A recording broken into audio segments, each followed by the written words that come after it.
G'day, welcome back to the channel. Yes, it's official, I do have a problem. I've got another ute and it's a bit of a shit heap, but it's a HZ and I've always wanted a HZ. So in this episode, I'm going to show you the HZ, what I've got planned for it, but also it's been sitting in a paddock for 13 years and hasn't been started, so I'm going to try and start it.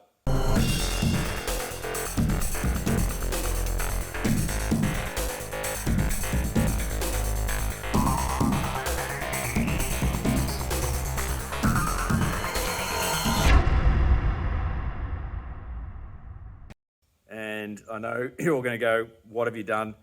Get back to the bloody WB, stop stuffing around. But sometimes these things pop up and you've got to jump at the chance to get it. Holden's have been going skyrocketing. Everyone's got Holden fever at the moment because they think they're all going to disappear. And in fact, they are, but it's going to take a long time. So anyway, I've been looking for a HZ ute for a fair while. And one that was in decent nick. It's hard to find without spending a lot of money. So this one isn't in decent nick, but I can see it's got good bones. And the repairs, they're all fabrication changes and mechanical changes and things like that, which aren't overly too hard. So anyway, I'm crapping on. Let's just go and show you.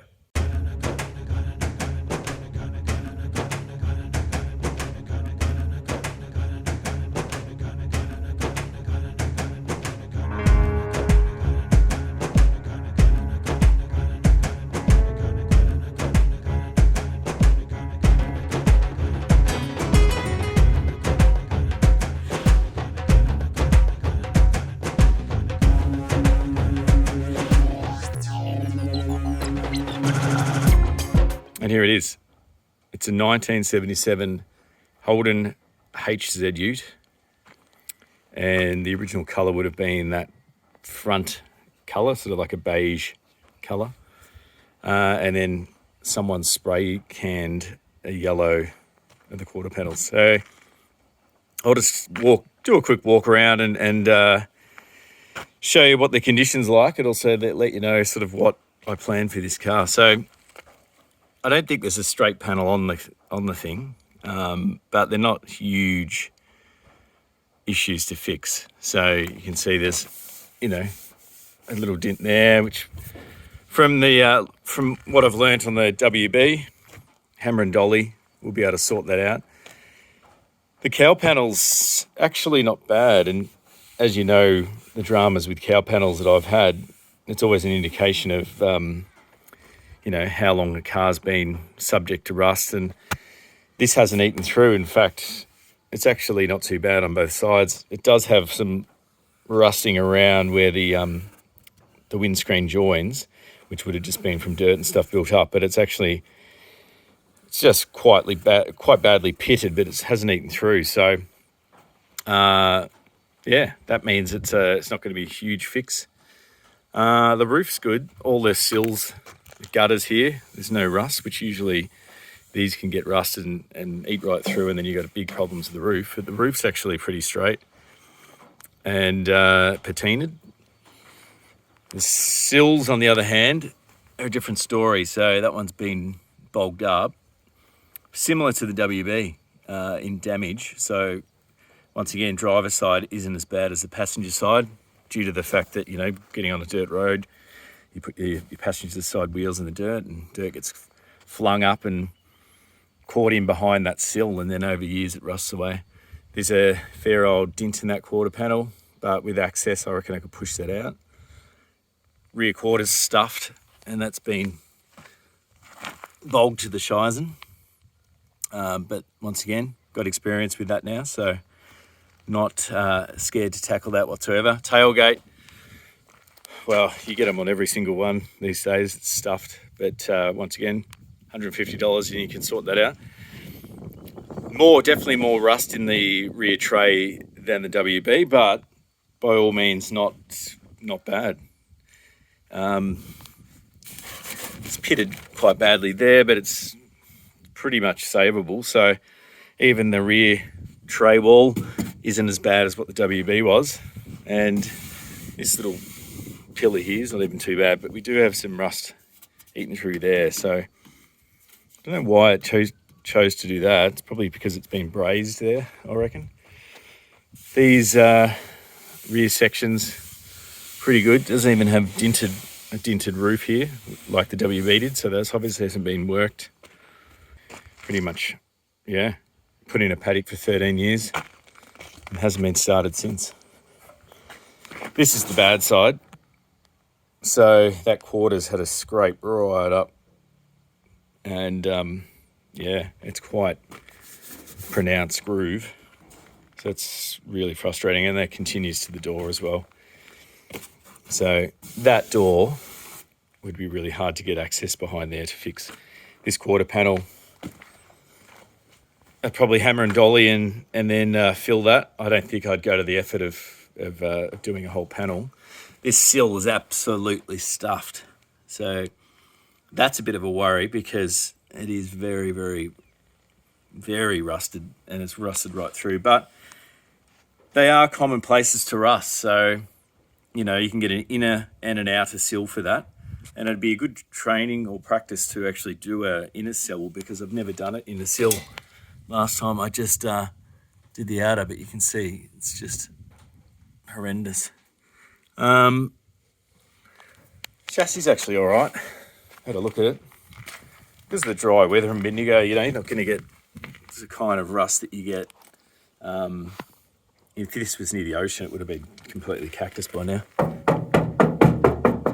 Believe it or not, that is the original. That hasn't been bogged up. It's got a little bit of rust coming through here. But, yeah, I reckon you'd still have to repair it, but it wouldn't be a huge repair. Or you could just spend $1,600 and get the whole quarter. But as it's a farm ute for now, I'm not going to be doing that. This guard, it's got a little bit of a scrape at the top. That could easily be hammered out. And then, yeah, the rust actually hasn't pushed through there, but it no doubt would be there. And looks like it's got the original wheels on it as well. So, but the grille, the bonnet, the grille are really, and the bumper were the things that attracted me to this car, because it's pretty much spot on. And a real survivor grille and nose. So I'm happy with that. It's lost its railing on the side. Let's quickly show you the interior. So you can see the pillar here is pretty good, but however it is rusted here, and I did notice that this floor has been just pretty much bulged over with epoxy of some description. So I reckon if I took that off, there'd be a whacking great hole. But that's fine. I've done one before, so I know that it can be done. Believe it or not, it's got factory air. Have a look at that, which is quite rare to have them still in the car. Bench seat's in pretty good nick, considering it's been out. Like, it's got a tear there, but in general, I would have expected it would have been worse. Everything else is stuffed. Like the dash is all there, but it's, yeah, everything's pretty much, you know, or in disrepair. So you could probably bring it back, but you probably just, for stage one, I'd leave it like that for for around the property. For stage two, which I'll tell you in a minute, I'd probably take it all out. It's a manual, 3 on the tree, and it is a 202. The windows and everything's still there, which is good. And here's the engine. So I'm pretty sure it's original, 3.3 litre, so it's a 202. It's on gas and on petrol, and so my mission today is to try and start it on petrol. I can see that someone's put a additional electric fuel pump there to bypass the old fuel pump, which may have been down here, I think. The brake booster, it's got no brakes because the brake booster's completely rusted, I would imagine. And you can see the line hasn't even been fitted. So these old HZs used to have a slave cylinder separate to the, I'm pretty sure, separate to that. But I think if you replaced it with the later model WB one, I think they're both connected in the same one. So you don't have to come down here. Correct me if I am wrong. I may be wrong there. Maybe that's the clutch. Anyway, You can see the radiator there for the aircon and the compressor. Yeah, so basically I've already had a try to have a start of it, and I've put some fuel there in this pipe that's coming in. And it does turn over. I've put a battery in. It does turn over, but it doesn't run. It just keeps running out of air. So I'll show you what I mean.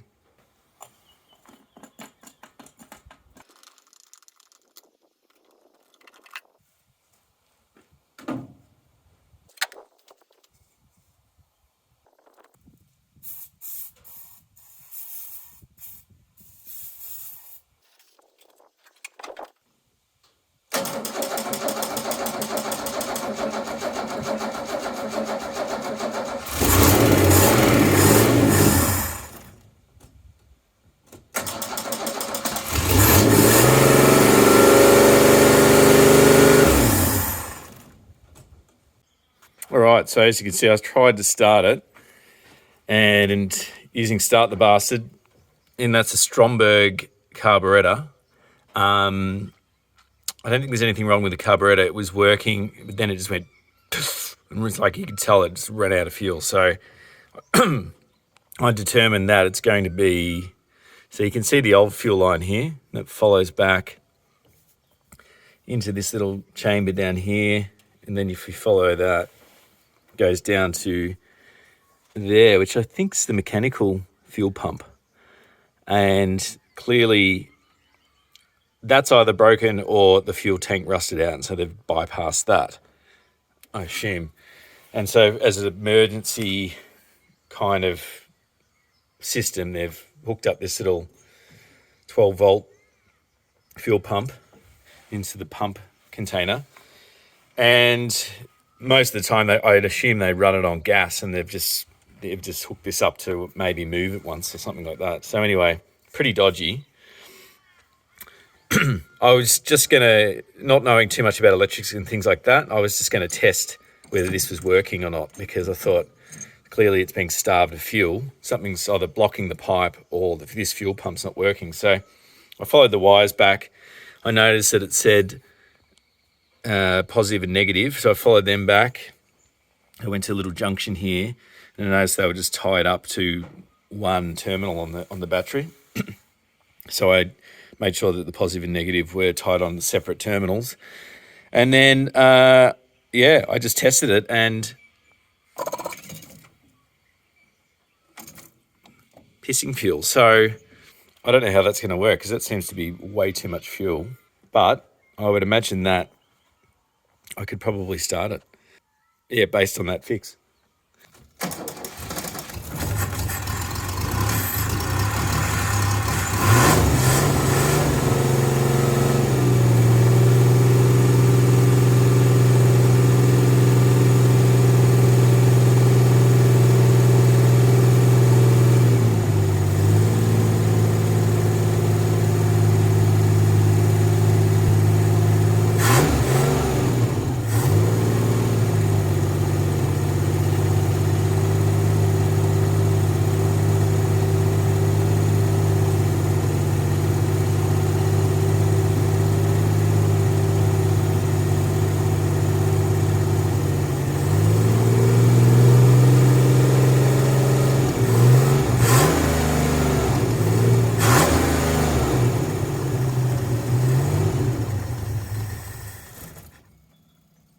Well, we have success. That's started. Yeah, it doesn't idle, but that's as to be expected, I suppose, with that fuel pump. It's probably just not doing...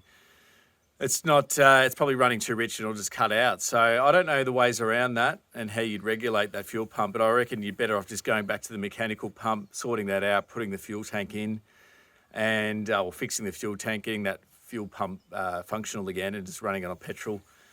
I can't fill up with gas around here, so on the property. So for petrol, it makes more sense. So I'm pretty happy with that. It's the first time I've really solved a mechanical issue like that on a car. So I'm pretty happy, and I can't drive this unfortunately because it's got no brakes. That's the next thing that I have to get to, the brake booster and the master cylinder and stuff. But once I can fix the fuel pump and the brakes, I'll be able to drive this thing around and use it as a work vehicle around the farm. And I'm going to wrap it up for this episode. So I'm going to see you in a couple more days. We're going to get back into the WB and we'll probably get back into the bodywork. So until then, see you then.